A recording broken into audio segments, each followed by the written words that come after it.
சென்னை கடற்கரை செங்கல்பட்டு இடையிலான புறநகர் ரயில் சேவை குறைக்கப்பட்டுள்ளதால் நேற்று நாள் முழுவதும் பொதுமக்கள் கடும் சிரமத்திற்காளாகினர். 1.5 மாதத்துக்கு இதே நிலை நீடிக்கும் என்பதால் பயணிகள் தங்களின் பயணத்தை முன்கூட்டியே திட்டமிடுமாறு ரயில்வே நிர்வாகம் அறிவுறுத்தியுள்ளது.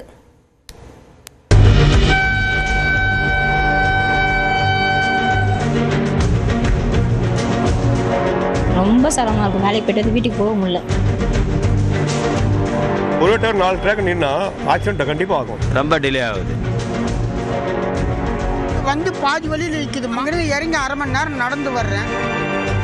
சென்னை மாநகரின் மிக முக்கியமான போக்குவரத்து வழித்தடமான சென்னை கடற்கரை செங்கல்பட்டு மின்சார ரயில் சேவையில் ஏற்பட்டுள்ள மாற்றங்கள் பொதுமக்களை பெரிதும் அதிர்ச்சிக்குள்ளாக்கியுள்ளது. எழும்பூர் ரயில் நிலையத்தில் நடைபெற்று வரும் மறுசீரமைப்பு பணிகள் காரணமாக தினசரி இயக்கப்படும் சுமார் 200 ரயில் சேவைகளில் 44 புறநகர் மின்சார ரயில்கள் ரத்து செய்யப்படுவதாக தெற்கு ரயில்வே அறிவித்துள்ளது. புதிய நடைமுறை 45 நாட்களுக்கு, அதாவது ஏப்ரல் 5ஆம் தேதி வரை இது அமலில் இருக்கும். இந்நிலையில் இதன் தாக்கம் நேற்று காலை முதலே ரயில் நிலையங்களில் எதிரொலிக்க தொடங்கியது. எழும்பூர் ரயில் நிலையத்தில் வழக்கமாக 10 மற்றும் 11வது நடைமேடைகளில் வந்து செல்லும் புறநகர் ரயில்கள் தற்பொழுது எக்ஸ்பிரஸ் ரயில்கள் நிற்கும் 5 மற்றும் 6வது நடைமேடைகளுக்கு மாற்றப்பட்டுள்ளன.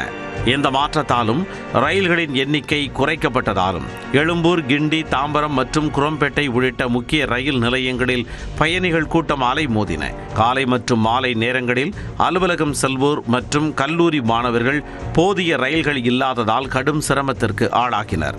காலேஜ் தாம்பரத்தில் இருக்கு. ட்ரெயினை கன்ஃபியூஸ் பண்ணி விட்டாங்க. பிளாட்ஃபார்ம் மாறிடுச்சு. நாங்கள் அந்த சைடு வந்தோன்னே எங்களுக்கே தெரியல. இப்போ வயசானவங்களாம் எப்படி வருவாங்க? ரொம்ப கஷ்டம். ஒவ்வொரு 20 முதல் 30 நிமிடங்களுக்கு ஒரு முறை மட்டுமே ரயில் இயக்கப்பட்டதால் ஒவ்வொரு ரயிலிலும் மக்கள் முண்டி அடித்துக் கொண்டு ஏறும் நிலை ஏற்பட்டது.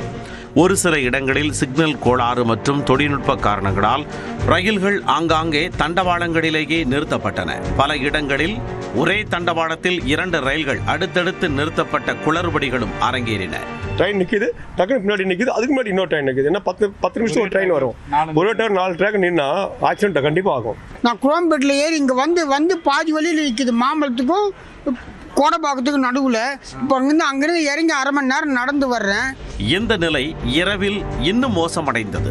தியாகராய நகருக்கு ஷாப்பிங் வந்த பொதுமக்கள், கல்லூரி முடிந்து மற்றும் பணி முடிந்து வீடு திரும்புவோர் என ஆயிரக்கணக்கானோர் மாம்பலம் ரயில் நிலையத்தில் குவிந்ததால் கூட்டம் அலைமோதியது.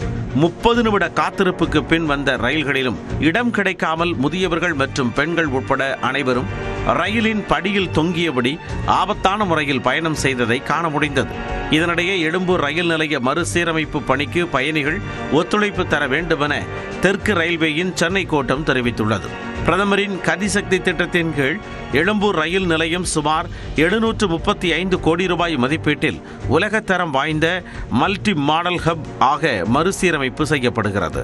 இதனால் வழக்கமாக 55 கிலோமீட்டர் வேகத்தில் செல்லும் ரயில்கள் தற்பொழுது நடைமேடை மாற்றத்தால் எழும்பூர் ரயில் நிலைய பகுதியில் 15 கிலோமீட்டர் வேகத்தில் மட்டுமே இயக்க முடிகிறது என்றும், புறநகர் ரயில்களும் விரைவு ரயில்களும் ஒரே தண்டவாளத்தை பயன்படுத்துவதால் அவ்வப்போது காலதாமதம் ஏற்பட வாய்ப்புள்ளதாகவும் தெரிவிக்கப்பட்டுள்ளது.